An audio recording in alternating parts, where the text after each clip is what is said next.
What's up, mi gente? That guy Ralph, third favorite YouTuber. New video time. This one is for Spider-Man Far From Home. If you guys couldn't tell by the hat already.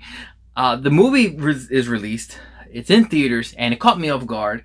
I got a message from a couple friends saying, yo, you gonna watch Spider-Man? Yo, you gonna watch Spider-Man? Luckily, it was my day off.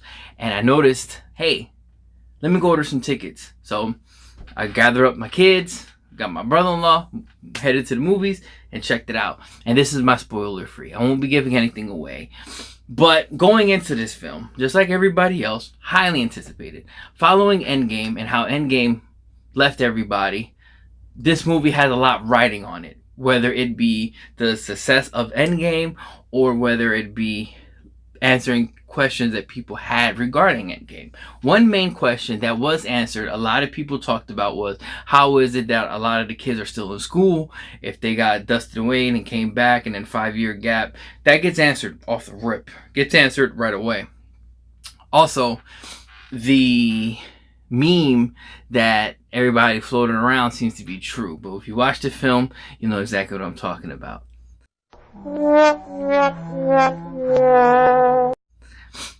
Overall, I thought the movie was great. I thought it was a hit. I thought it was pretty much a good Spider-Man film. I actually really enjoyed this one versus Homecoming. In no way, shape, or form, I thought Homecoming sucked.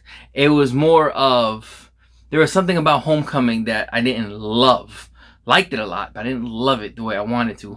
Far From Home did something a little different. They kept the same tonnage, but they added a lot of emotions to Peter Parker. And I feel like you start seeing Peter Parker and Spider-Man life clashing. And I think that is why a lot of people like Spider-Man. Because he's an average guy with superpowers. He's just trying to make a difference. And you can see how his personal life and his superhero life conflict with that. Right?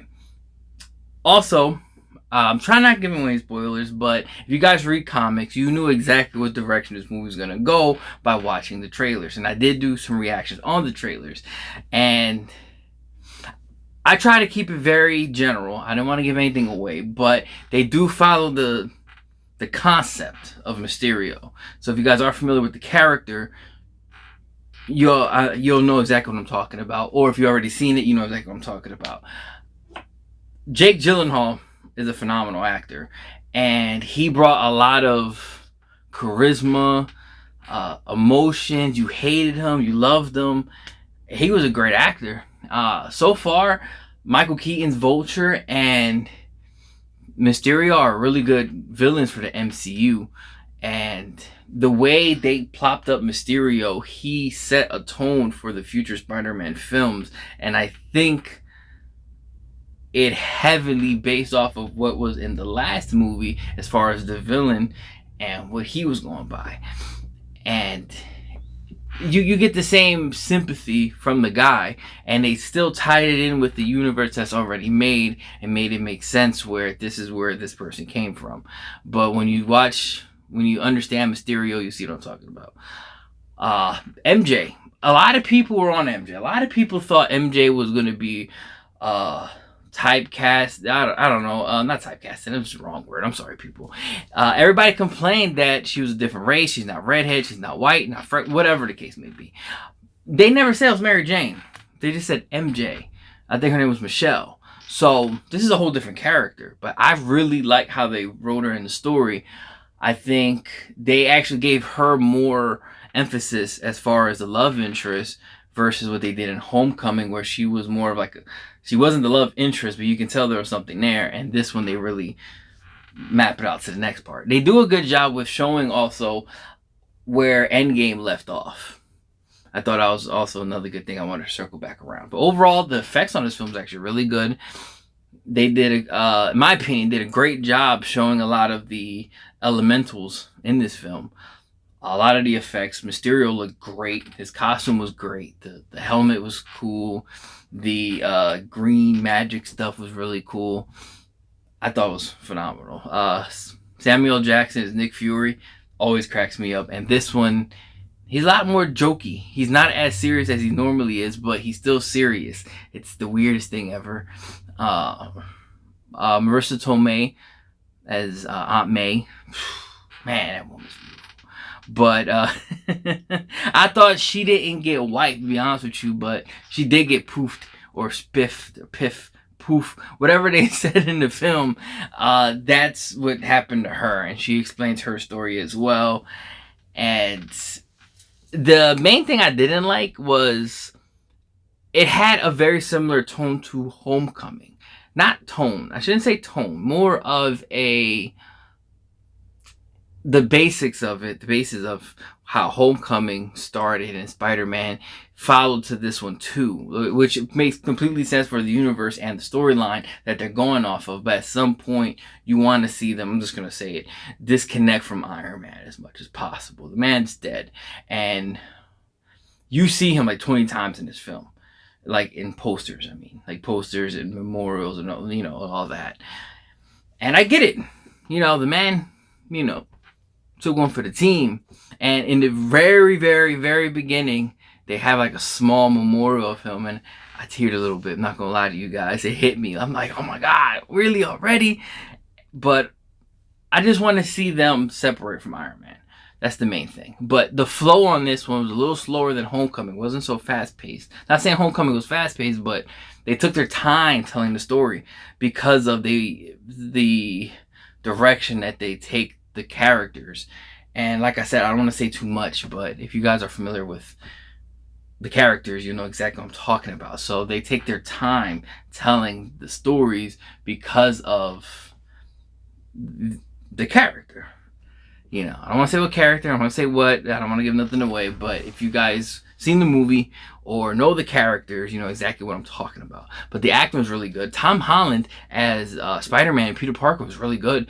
I loved how the two intertwined perfectly without sacrificing the other. Like, you see Peter Parker be dorky but still likable. So he wasn't as Tobey Maguire or as Andrew Garfield. It was like good mesh of both. And then his Spider-Man was the same person, but still a different person. And you see growth in him. You see him from Homecoming and all the, you know, Civil War and Infinity War, Endgame. You see him progress into the hero that he is today. And I love how much of a hero he is to the community that he's at. I think that's really good. The new costume, by the way, looks really good. The costume that he has towards the end of the film, I thought was probably one of my favorite on-screen costumes of Spider-Man so far. But overall, I think this movie was great. I preferred it over Homecoming. I still think Spider-Verse is still my favorite Spider-Man movie, but it's not live action. So I'm going to try to keep that separate. I actually liked it more than the Tobey Maguire films. And yeah, by a small margin, only because of, I think, the villain did it for me. You know, and the effects was really cool. Like, you just have a great time going in there. A lot of funny moments, and it's a must-see. I think you guys, if you have some extra money, please go check it out. If you guys have kids, take your kids. Your kids are going to like it. I took my kids. The oldest loved it, and the little one fell asleep. He always falls asleep, so I can't even go by that. But he fell asleep towards, like, last 20 minutes of the film. But he saw most of it, and he loved it. He fought his sleep, but the kids just, boom, KO'd. Brother-in-law loved it. I came out, I had a great time. And I think that's what movies are for sometimes. And sometimes they're not for the sake of, you know, best Oscar-winning film. Sometimes you just want to go have a good time and get something out of it. And it gave me fan service and small little details, as well as a good time for me and the family. So if you guys go check it out. Also, I have the trailer reactions from both films. Go check that out. Both films, excuse me. Both trailers. Oh my God. Also, check out Nerdy Blurb TV. I've been doing a lot of collab with them. They're a great channel. And I was featured in the Phantom Initiative Part 1 and 2. I'm drop the links down below. Really great guy. Really great channel. I really recommend it. And I didn't want to go without giving them a shout out. I've been very MIA from YouTube. You're going to start seeing more content from me. Right? Good night, good morning, good evening, good afternoon. We're watching. Enjoy the rest of your day. Rub your nipples. Stay sexy. Far From Home. Man, that was a great film.